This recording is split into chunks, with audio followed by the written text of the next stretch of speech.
Muito bem, eu quero compartilhar com vocês hoje sobre o tema atitude produtiva.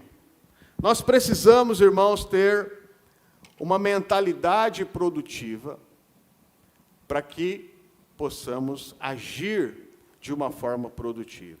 Uma mente cansada, uma mente sobrecarregada, uma mentalidade improdutiva, não adianta você, de uma forma falsa, querer produzir alguma coisa. Tudo começa numa mentalidade renovada. E o nosso Senhor, irmãos, é um Deus que nos renova a cada manhã, é um Deus que nos renova a cada tempo. Tudo é renovado, tudo é trazido de uma forma nova em todo tempo.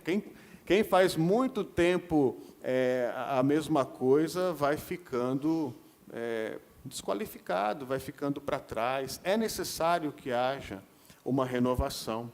E a própria palavra de Deus fala isso, olha, Mateus 9,16, fala assim: ninguém põe remendo de pano novo em roupa velha, pois o remendo forçará a roupa, tornando pior o rasgo.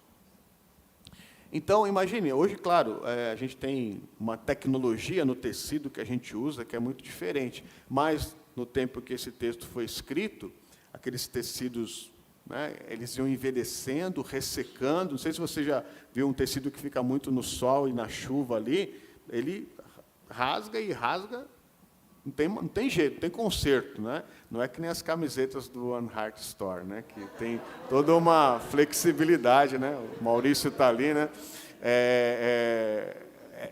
Então não adianta colocar remendo. Antigamente, irmãos, que isso não é da sua época, mas os mais antigos lembram que as pessoas usavam roupa com remendo, né? Por isso que na festa junina lá o pessoal usava roupa com remendo, para aproveitar e continuar usando. Mas chega uma hora que não tem jeito. Você colocar um remendo de um pano novo, ele vai forçar e estraga o remendo, estraga o trabalho, perde tempo e estraga a roupa. Então, chega uma hora que a roupa precisa ser renovada. É isso que o texto está falando. A mente precisa ser renovada. Não dá para ficar colocando remendo em coisa ultrapassada. As coisas ficam ultrapassadas, irmãos. Tem coisas que a gente coloca uma sacralidade nelas. A gente coloca um formato que aquilo ali não pode mexer, porque aquilo ali sempre foi daquele jeito. E aí vamos fazer um remendinho. Não, tem hora que tem que ser uma transformação total, renovação total. E a nossa mente precisa passar por isso, nessa renovação da mente. Eu creio que o Espírito Santo é ativo, ele é rápido, o Senhor olha lá de cima, lá do alto, e ele vê muito mais longe. Por isso que a palavra profética na igreja é tão importante. A gente precisa estar atento a essa renovação constante. Então, essa mente renovada, essa mente produtiva, ela vai nos ajudar a termos atitude produtiva. Então, constante renovação do entendimento. Quando a gente está acostumando com alguma coisa, quando a gente começa a fazer alguma coisa muito naturalmente, sem nos sentirmos desafiados, está na hora de a gente mudar. Está na hora de a gente experimentar coisas novas. As empresas agem muito assim, de 6 em 6 meses elas mudam, muda, coloca você em outro lugar, fazer outra coisa, novos desafios, cada ano, pelo menos no ano que tem que vir alguma coisa diferente para a gente aprender coisas novas, a gente está se renovando. Será que Deus se preocupa com isso? Eu creio que Deus se preocupa com isso, com essa renovação do entendimento. Nós precisamos estar prontos para renovar o entendimento, para que a gente possa renovar a atitude e sermos produtivos. Estou dizendo isso hoje, irmãos, porque nós estamos vivendo um tempo novo, de novos desafios. A igreja, antes da pandemia, era uma outra realidade. Muitos aqui já se acostumaram a trabalhar de um jeito. Hoje o desafio é muito maior. Hoje nós estamos num novo momento da igreja. E eu preciso que você tenha uma mente renovada e uma atitude produtiva, para que a gente possa alcançar aquilo que Deus tem para esse tempo. Eu quero ler com vocês João 15, 1 e 2, que diz assim: Eu sou a videira verdadeira, e meu Pai é o agricultor. Todo ramo que estando em mim não dá fruto, ele corta, e todo o que dá fruto, ele poda, para que dê mais fruto ainda. O desejo de Deus é que aquele que é produtivo seja cada vez mais produtivo. A poda aí, que é o tempo da poda, o tempo que às vezes parece que está ferindo, está machucando, é necessário para que tenha mais força e possa, num novo ciclo, produzir ainda mais. Então a gente vê aqui que Jesus, contando esta parábola, falando sobre o Pai que é o agricultor, sobre Ele que é a videira verdadeira, sobre nós que somos os ramos e devemos ser ramos produtivos. Devemos ser pessoas frutíferas. Né? A produção de uma árvore frutífera é o fruto que ela gera. Então, a gente lembra da parábola lá do semeador, né, que foi semear, não é? Aí foi plantar um terreno, eu não posso gastar muito tempo aqui, mas o terreno pedregoso, o terreno duro, a semente nem entrava, né? O terreno pedregoso entrava, começava a germinar, né, crescia um pouquinho, mas não conseguia aprofundar as raízes, morria. A outra que em terra cheia de ervas daninhas, a semente germinava, começava a crescer, chegava até uma certa altura, mas a preocupação com esse mundo, né, aquela bagunça toda, drenava a força daquela árvore e ela não conseguia produzir. Qual que era o ciclo final? Era a árvore que conseguia aprofundar as raízes, ter o nutriente, crescer, mas tinha que frutificar, 30, 60 e 100 por um. A gente nunca pode esquecer disso, porque a gente trabalha, aqui é a vida, né? A gente trabalha na vida, e quebra pedra, aprofunda a raiz, ensina, né, para que ela tenha fundamento, limpa o terreno, né, para que ela se desvencilhe dos problemas da vida, situações da vida, para que ela... Aí a árvore cresce, fica bonita, e parece que está tudo certo. E a gente vira as costas e vai trabalhar, né, com outra árvore. Mas não é assim, né, irmãos? A Bíblia não fala isso. A Bíblia só fala que o ciclo termina quando aquela árvore produz 30, 60 e 100. Enquanto a árvore não está produzindo, ela só está quase no ponto, mas ainda não está no ponto. O nosso trabalho tem que continuar.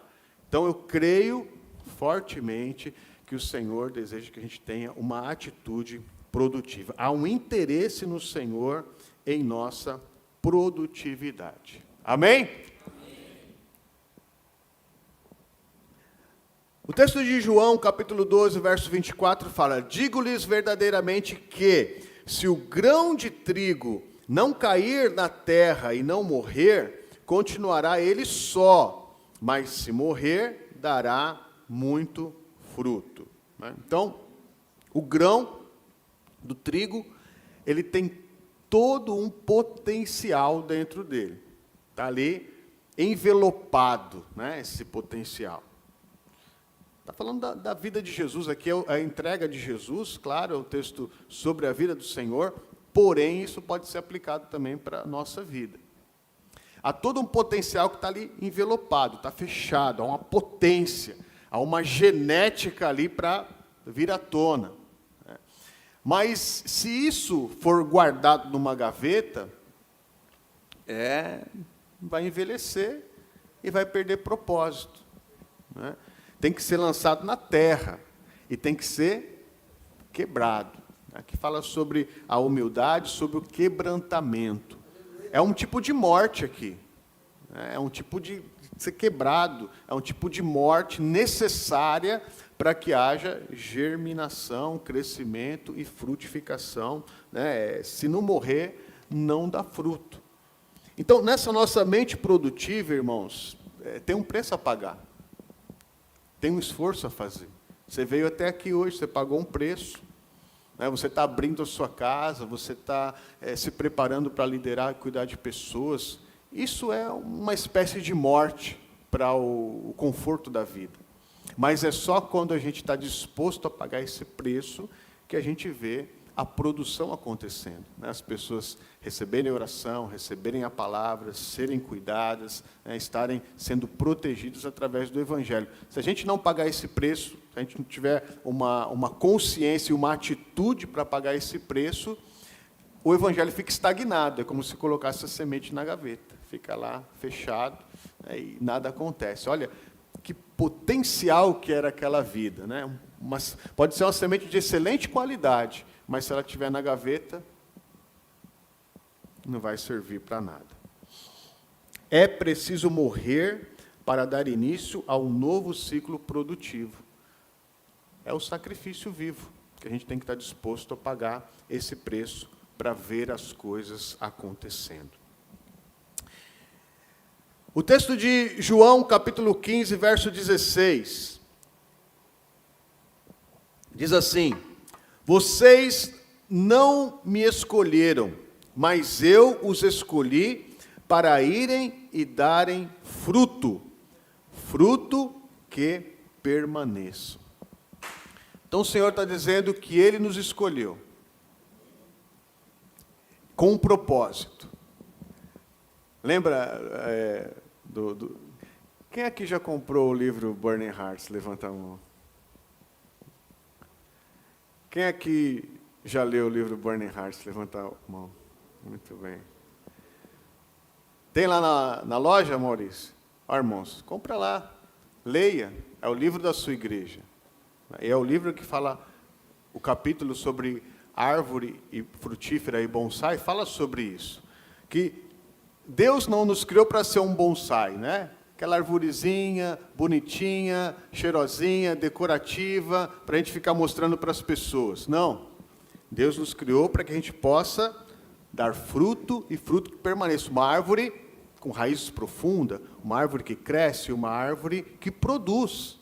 Esse é o propósito do Senhor para a nossa vida. Então, tem um propósito. Como que nós vamos glorificar o Pai? Cumprindo o seu propósito. Quando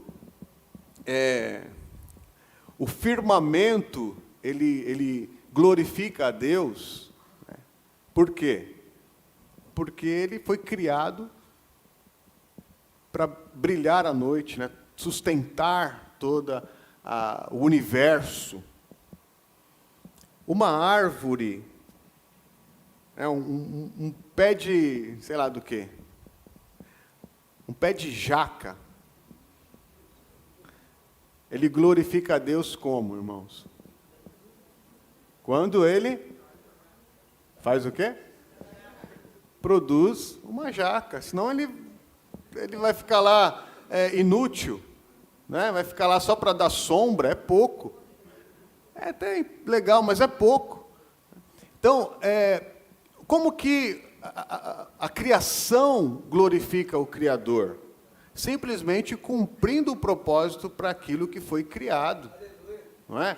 Essa é a lógica aqui. Nós fomos criados, chamados no Senhor, como discípulos do Senhor, para darmos frutos que permaneçam. Então, como nós vamos glorificar o Senhor? Frutificando, produzindo, dando fruto. E aí eu entro que eu falo de vez em quando, né? A pessoa vem aqui no domingo, né?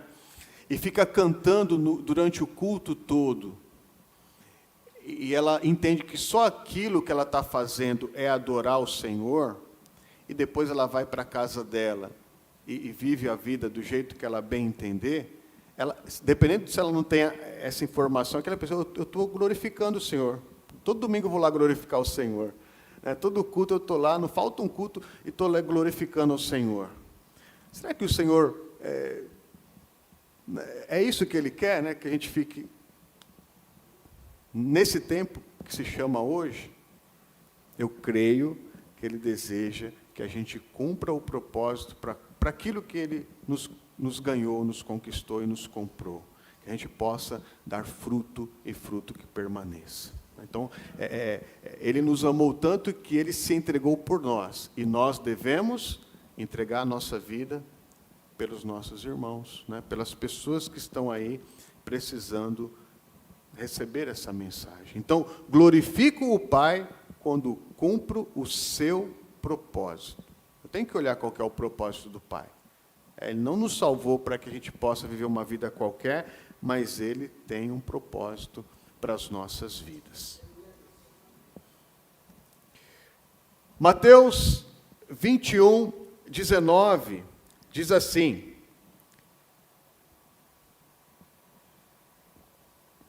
vendo uma figueira à beira do caminho, aproximou-se dela, mas nada encontrou, a não ser folhas. Então lhe disse: nunca mais dê frutos. Imediatamente a árvore secou. Está falando sobre Jesus teve essa atitude, irmãos. E eu tenho uma ministração só dentro desse versículo aqui. Mas veja, aqui está no final já do Evangelho de Mateus. Jesus está andando com os seus discípulos. Jesus podia, se ele mandou Pedro pescar o peixe, né, e dentro do peixe tinha lá uma moeda para ele pagar o imposto, ele não tinha dependência dessa árvore, ele não queria maltratar a árvore, ele não estava querendo ensinar alguma coisa para a árvore, mas ele estava ali com os seus discípulos caminhando. E aí ele passa e ele tem fome, e ele procura ali um fruto. Ele procura um fruto na figueira e não acha fruto, ele acha folhas. Mas ele não queria folha, ele queria fruto. E ele não encontra fruto. Então ele dá uma sentença para essa árvore. Isso aqui é muito forte porque em todo o Novo Testamento, toda a ação extraordinária de Jesus, ela é uma ação, vamos dizer, positiva, uma cura, uma ressurreição, a multiplicação dos pães, é algo positivo. O único extraordinário de uma conotação negativa está aqui. Então, isso é um anúncio de um juízo. Isso aqui é uma palavra pesada do Novo Testamento. E mostra que Jesus tem um interesse em encontrar fruto. Jesus não está preocupado com a árvore, mas ele está preocupado porque daqui a pouco ele vai entrar em Jerusalém, e ali ele tinha uma expectativa sobre o povo judeu que foi frustrada. E houve uma sentença sobre o povo. E ele fala, ele tira desse povo e coloca sobre a igreja, sobre as nossas vidas. Então há um desejo, um interesse em Jesus em encontrar frutos na nossa vida. E às vezes a gente só tem folha. Está tudo bonito, né? Vistoso, aquela folha lustrosa, parece que está tudo bem. Mas Jesus ele quer algo mais. Ele procura mais profundamente para ver se tem uma geração de fruto. Por isso é tão importante isso, irmãos. Porque isso pode quebrar alguns pensamentos que a gente fala, não, o que eu estou fazendo para o Senhor está bom, o que eu estou fazendo dentro da igreja está bom.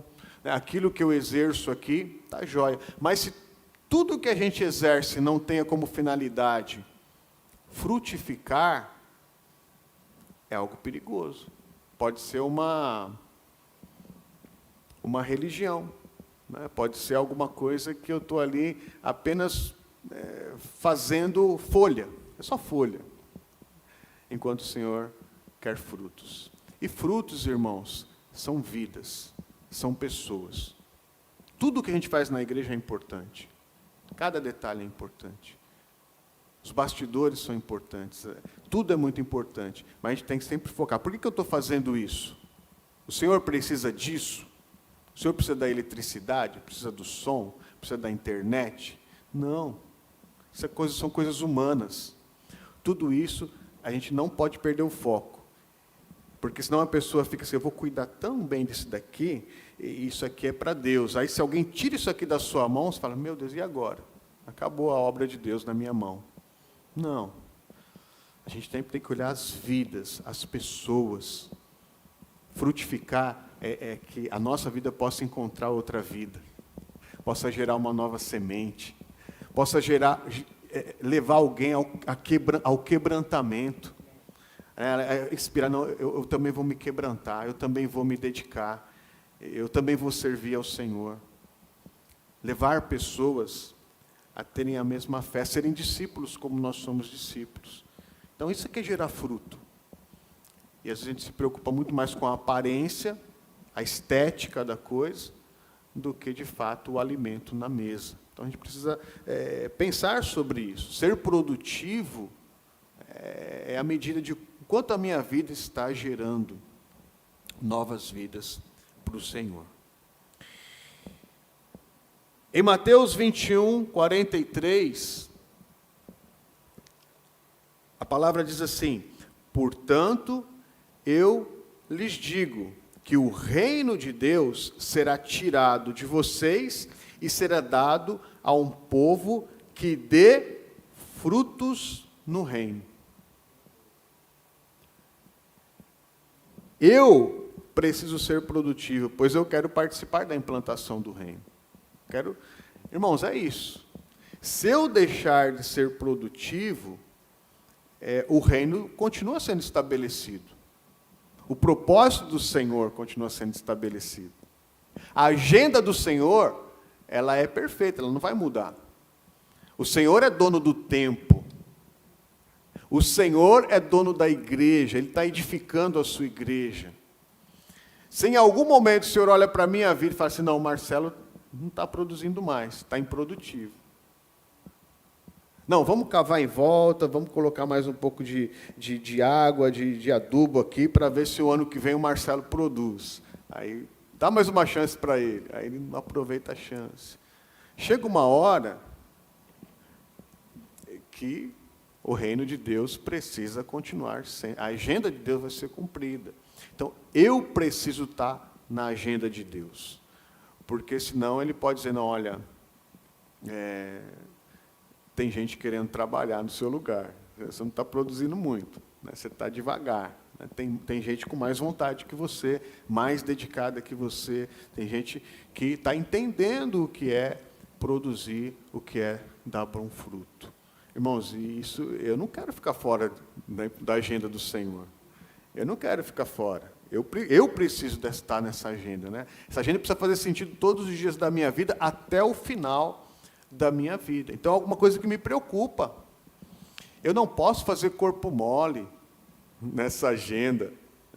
Eu preciso ser aquele que abraça essa causa para valer. Para valer. Eu estou dizendo isso aqui para vocês que estão aqui, mas só de você estar aqui, você já é um herói, né, do desejo de estar aqui. Mas a gente precisa colocar essa chama no coração, esse entendimento no coração de mais pessoas. Porque senão a pessoa fica... ela se assenta no... Pior que está na internet, né, irmãos? Ela se assenta naquele sofá endemoniado. Sabe o sofá endemoniado? Que ele vai chupando assim a força da pessoa e ela não consegue mais levantar daquele sofá.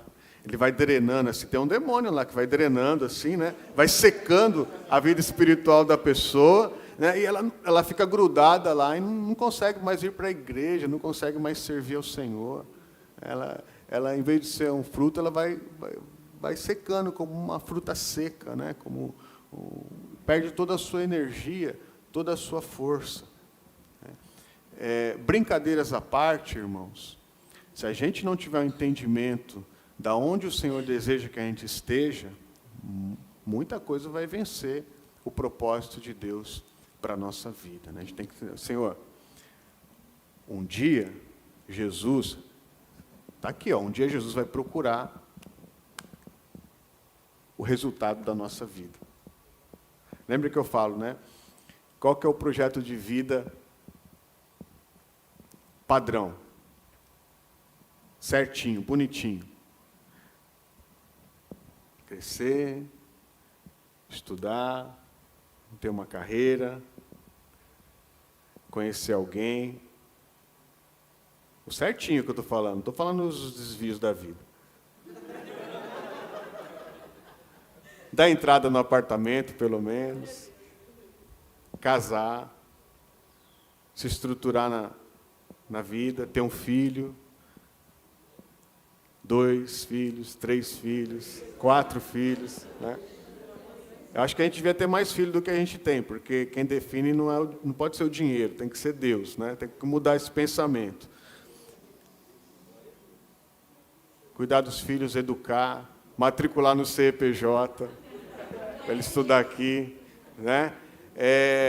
Crescer, que ele faça faculdade, né? Aí já vou ser vovô, me aposentar, né? Trabalhar, me aposentar. E aí vem o final, né? Que o Adalto que gosta desse final, o Marcos, o Adalto, né? Compra uma casa na praia e morre. Não, e morre, acabou. Não termina, morre. Aí vai chegar diante de Jesus, e vai contar: o que o Senhor fez com a sua vida? Com o dom da vida que eu te dei? Fiz isso, cheguei até aqui. Aí Jesus vai olhar assim: mas isso aí você não precisava estar na igreja para você fazer. Qualquer um que tiver em qualquer religião, qualquer lugar do mundo, vai querer, mais ou menos, esse é o ritmo, né? A vida que a pessoa vai idealizar. A gente pode orar e trabalhar e construir tudo isso, porque isso faz parte da vida, mas quando a gente chegar diante de Jesus, a gente fala: Senhor, eu fiz tudo isso, mas aqui estão os frutos das vidas que eu influenciei, que eu preguei a sua palavra, que eu ganhei, que eu cuidei, que eu tratei para o Senhor. É isso que vai valer a pena, irmãos. É isso que o Senhor vai querer, porque o resto é tudo folha. Se você está aqui, eu quero liberar uma palavra de produtividade sobre a tua vida. Que você possa ter uma vida produtiva. Em tudo que você fizer, você possa prosperar. Em tudo que você colocar a sua ideia, o seu esforço, né, os seus pés ali, possa prosperar.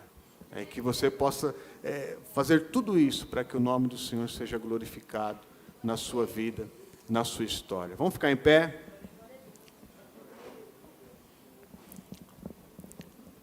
Senhor, é isso que eu quero declarar sobre aqui, Senhor, cada vida, cada homem, cada mulher, cada irmão, cada irmã, Senhor, na Tua presença. Ó Deus, que em nome de Jesus, Senhor, possamos temer esta palavra. Ó Deus, de que o Senhor um dia vai buscar frutos em nossa vida, Pai. E isso, Senhor, possa nortear as nossas decisões, o nosso esforço, o nosso posicionamento diante do Senhor e da Tua obra, Pai. Ó Deus, que os Teus filhos possam produzir em 30, 60 e 100 por um. Ó Deus, que esta geração seja uma geração produtiva, Senhor, de mente produtiva, de atitude produtiva, Senhor, fazendo a diferença nesta terra. Eu quero abençoar cada um, Senhor, que tem esse desejo no seu coração, em nome de Jesus. Amém. Amém, irmãos? Muito bem. Pegue o seu envelope aqui antes de ir embora, você que é líder. Deus abençoe a sua célula dessa semana. E não esqueça, hein? Faça uma contribuição com a Isabel. A Isabel ainda está precisando de algum valor para poder pagar a sua passagem lá para a Jordânia.